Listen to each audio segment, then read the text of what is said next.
Good morning, Neil here with the Off the Better Show, my series Who's here in Santa Cruz, and with my friend Ricardo Ubina. And tell me why I've been at the pool every morning at 6 o'clock. Not every morning, but twice a week at 6 o'clock in the morning. Well, here with we have a underwater training program, and what we're trying to do is help people to develop a skill to improve their breath holding capabilities. And the reality, physiological, what happened is increase their tolerance to CO2, delay fatigue, and of course delay that urge to breathe that we all have when we play in any sport. Yeah, we don't think about breath. You don't think about breath when you play other sports. You just you breathe automatically. You don't think about it. Correct. Right? Correct. Yeah. And it's a big part of a sport. Absolutely, absolutely. So apnea is only one component of breath work.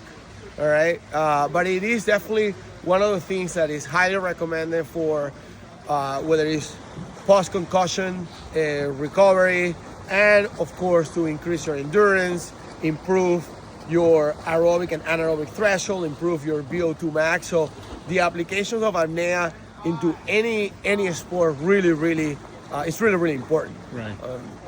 So I saw a post where you were working with NFL players. Correct. Yeah. Yeah. So we do actually all different type of breathwork exercises for people, NFL player, NFL combine, the NFL combine, and what we do with them is we practice pranayama. We teach them to use pranayama. We work a lot of different type of stretches on the intercostal muscles, as well as diaphragmatic strengthening of the diaphragm, and do diaphragmatic work, and of course the apnea. And by using apnea, what we do is we simulate high intensity exercise and workout and force them to learn how to recover very quickly, so they can apply in the football field in between plays. Right. So to give you an example of a simulation of how apnea transfers into the football field, we have football players have 40 seconds in between plays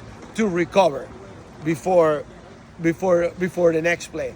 What we do, for example, with apnea, we can simulate things like CO2 tables, where we have them hold their breath, let's say anywhere between 90 seconds to 2 minutes, with anywhere between 20 to 25 second recovery in between periods. Yeah. So what they do is, by doing these sorts of exercise, whether they do on land or in the water, they teach themselves how to recover quickly, drop the heart rate in half of the time that they have in the football field, and that way they can engage play after play, at a really high level, because the quicker you can drop your heart rate, the more force you can apply on the following muscle recruitment or engagement or interval or, again, next play, if you want to call it that one. Funny, when you work out in the pool with you can, each week that you do it, you can tell there's a difference. You get better and better and better and better. Absolutely. Slowly.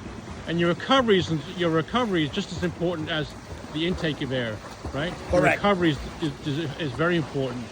Absolutely. Actually, the recovery is the key portion of it.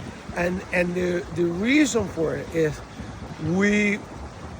because a lot of people don't spend a lot of time working on their strengthening of their diaphragm and the flexibility of the intercostal muscles, they tend to have a lot of issue exhaling.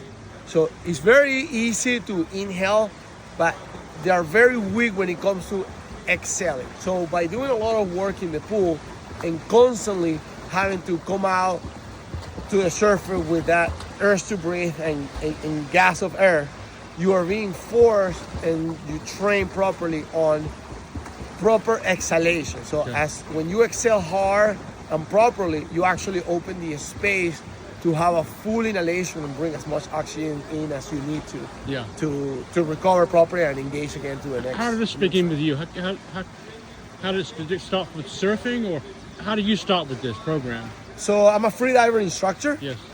And I'm also an endurance athlete and an endurance coach. So once I started getting deeper into freediving, and I started learning about the correlation between breath work and breath holding and improvement of your physical capabilities. Then I started researching, and I did a course with XPT, the Alert Hamilton course, that actually focused a lot on these sorts of underwater training and combining with some of the training that I was doing for free diving. And of course, being in Santa Cruz and having such a big surfing community, the application directly for surfing seems to be very appealing. That's so kind of like the main assumption people do when they look at our program. Yeah, so it teaches you, like when you get if you get held down, if you catch a big wave and you're held down, you see 3 or 4 waves coming, or more than that, you know what to do. Yes. Right. Yeah. So there's 2 aspects of breath work and of course apnea being part of breath work. There is the emotional regulation side, and then there is the physical portion of it. So from the emotional regulation side, one of the things that we teach or we teach our body and we learn doing these sorts of exercise is to calming ourselves down. All right. And from the physiological point of view is by doing this, by repeatedly or doing a lot of repetition of this sort of exercise, we gain the confidence that, hey, it is okay to hold our breath. We have the ability to hold our breath for a few seconds longer, even when we feel like we cannot do it. So there's those 2 components. And of course, the body is very, very, very smart when it comes to like adapting to new situations. So the more exposure you get to these sorts of training, the more you're going to adapt to have that, higher tolerance to CO2 in your blood. Anybody out there, anybody watches videos doing sports of any kind, yes. Of any kind, tennis, whether it's running, they should start. They want to get better.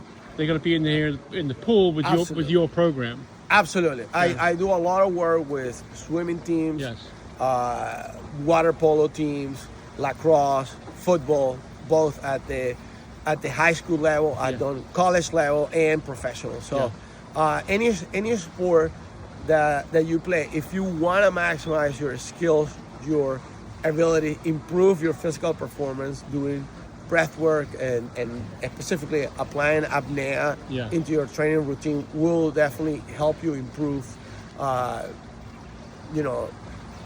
your physical abilities. Okay, cool. How to get hold of you? How do we get? You're on Instagram? I'm on Instagram. Or you can look at our weekly schedule on our Apex PPC, our Pre-Performance Coaching Instagram handle, which is Apex PPC.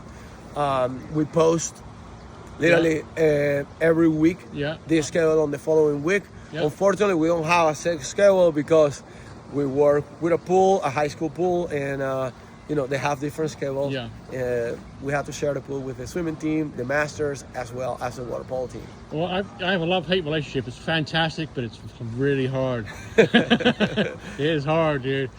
Well, thank you so much. It's a good workout. Thank you, Neil, for the coming. word's spreading out there, like, right? Sarah Gerhardt here the other day. The word's spreading, and it's becoming a popular thing to do. So we definitely encourage anybody who is into improving their mental health as well as their physical training to join us. We have people from all ages. I think our younger athlete has been 8 years old, and the older person that had come is in the low 70s. So we have people all ability. Not everybody that comes here comes for the perspective of wanting to surf.